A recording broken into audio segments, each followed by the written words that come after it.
అందరికీ నమస్కారం. ముఖ్యంగా పాత్రికేయులు, ఈ సమావేశం ముఖ్యంగా ఎజెండా ఫస్ట్ నా పేరు చంటి ప్రభు. వృత్తిరీత్యా నేను అడ్వకేట్ని. ఇటీవలి కాలంలో భారతీయ జనతా పార్టీలో చేరడం జరిగింది. ఆ తర్వాత భారతీయ జనతా పార్టీ నాకు జిల్లా ఎస్సీ మోర్చా బాధ్యతలు అప్పగించిన సందర్భంగా నేను భారతీయ జనతా పార్టీ పెద్దలకు, మరి ముఖ్యంగా రామచంద్రరావు గారు రాష్ట్ర భారతీయ జనతా పార్టీ అధ్యక్షులు, మరియు భారతీయ జనతా పార్టీ ఎస్సీ మోర్చా అధ్యక్షులు క్రాంతికిరణ్ గారు, అదేవిధంగా జిల్లా అధ్యక్షులు గారు గోదావరి అంజిరెడ్డి గారు, ఎమ్మెల్సీ అంజిరెడ్డి గారు, పెద్దలు బీబీ పాటిల్ గారు, జగదీష్ పాటిల్ గారు, మరియు ముత్తిరెడ్డి గారు, కుల్కర్ణి గారు, అందరికీ నా ఈ యొక్క నియమించినందుకు నేను కృతజ్ఞతలు తెలియజేసుకుంటున్నాను.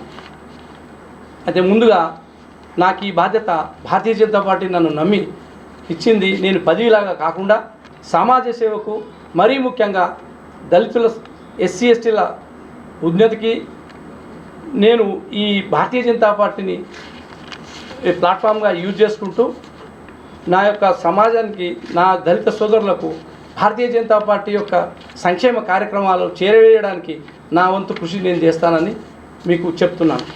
అదేవిధంగా నాకు ఈ పార్టీలో రావడానికి ప్రోత్సహించిన ముఖ్యులు ఇప్పుడు మీకు గుర్తు చేయాలి. ముఖ్యంగా ఇక్కడ కూర్చున్న జగదీష్ పాటిల్ సారు, మరియు ముత్తన్న గారు, కుల్కర్ణి గారు, మరియు ఇంకా ఇతర పెద్దలు అందరికీ నేను ధన్యవాదాలు తెలియజేస్తూ ఉన్నాను. భారతీయ జనతా పార్టీ నేను చేరిన 1 ఇయర్ కాలంలో భారతీయ జనతా పార్టీ జెడ్పీటీసీ ఎన్నికలలో నా కూతురుకు భారతీయ జనతా పార్టీ తరఫున చౌట్కూరులో జెడ్పీటీసీ అభ్యర్థిగా పోటీ చేయడానికి అవకాశం ఇస్తున్నట్టుగా గౌరవ రామచంద్రరావు గారు డిక్లేర్ చేయడం జరిగింది. అనతి కాలంలోనే నేను చౌట్కూరులో భారతీయ జనతా పార్టీని ఇంటింటికి గడప గడపకు వెళ్ళడానికి నా భారతీయ జనతా పార్టీ చౌట్కూరు టీం యొక్క సహాయ సహకారాలతో నేను ముందుకెళ్ళి పార్టీని ప్రతి ఒక్క గడపడకు తీసుకెళ్ళడానికి చాలా కృషి చేశాను.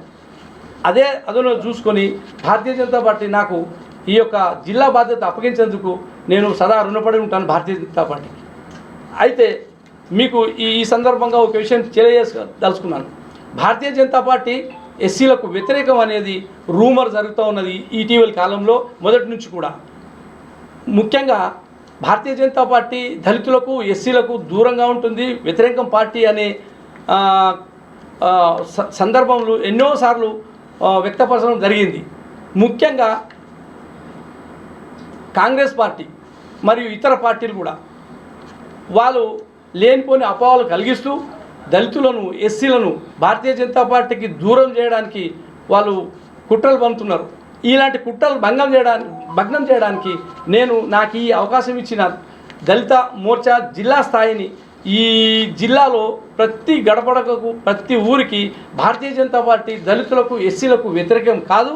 భారతీయ జనతా పార్టీ ఎప్పుడు కూడా రాజ్యాంగం మార్చాలని ఎక్కడ కూడా చెప్పలేదు.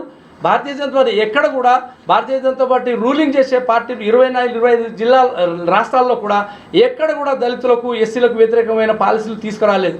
కాబట్టి లేనిపోని అపోహలు పెట్టుకోవద్దని నా దళిత సోదరులకు ఈ సందర్భంగా మీ పత్రికాముఖంగా నేను తెలియజేయదలుచుకున్నాను. అయితే భారతీయ జనతా పార్టీ దళితులకు వ్యతిరేకం కాదు అనేది ఎన్నో సందర్భాలు ఉన్నాయి. మరీ ముఖ్యంగా మీ ముందు నేను తెలియజేసుకున్నాను. శిలాన్యాసం చేసిన సందర్భంలో 1989లో శిలాన్యాసం చేసే సందర్భంలో ఒక దళితుడైన వ్యక్తితోటి ఇటుకలు మొట్టమొదలు చేయడం జరిగింది. అంటే దీన్ని బట్టి తెలిసి ఏమంటే దళితులకు వ్యతిరేకం కాదు భారతీయ జనతా పార్టీ అని. అదేవిధంగా భారతీయ జనతా పార్టీ గతంలో ఒక దళితుడైనకి జాతీయ అధ్యక్షుడిగా బంగారు లక్ష్మణ్ గారు కూడా నియమించడం జరిగింది. అదేవిధంగా భారతీయ జనతా పార్టీ గతంలో నారాయణన్ ప్రెసిడెంట్గా రాష్ట్రపతిగా ఎన్నుకున్నప్పుడు కూడా భారతీయ జనతా పార్టీ ఎక్కడ అపోజ్ చేయలేదు, సపోర్ట్ చేసింది. అదేవిధంగా స్వయంగా భారతీయ జనతా పార్టీ రామ్నాథ్ కోవింద్ను ఒక దళితుని అత్యున్నత పదవి రాష్ట్రపతి పదవిని కూడా చేయడం. ఇటీవలి కాలంలో ఒక ఆదివాసీ అయిన ద్రౌపది ముర్ముని కూడా భారతీయ జనతా పార్టీ దేశంలో అత్యున్నతమైన ఒక పదవి రాష్ట్రపతి పదవి, ఆ పదవిని అధిరోహించడానికి భారతీయ జనతా పార్టీ ఒక ఆదివాసీ బిడ్డను రాష్ట్రపతిగా చేసి ఎంతో గౌరవం ఇచ్చింది. కాబట్టి నేను ఈ సందర్భంగా ఏం చెప్పాలనుకున్నానంటే, ఈ భారతీయ జనతా పార్టీగా ఈ దళితులకు, బీదవాళ్లకు, మరి ముఖ్యంగా ఎస్సీ ఎస్టీలకు ఏ కోశాన్ని కూడా వ్యతిరేకం కాదు. దానికి సందర్భాలు ఇంతకుముందు వివరించాను. అయితే ఇప్పుడు నేను చెప్పదలుచుకున్నది ఏమంటే, ఈయన ఇచ్చిన అవకాశాన్ని ఈ పదవిలాగా చూడకుండా నా యొక్క దళిత సోదరులకు, ఈ దళిత సమాజంకు సేవ చేయడానికి నేను కృషి చేస్తానని మీ ముందు తెలియజేస్తా ఉన్నా ఈ సందర్భంగా.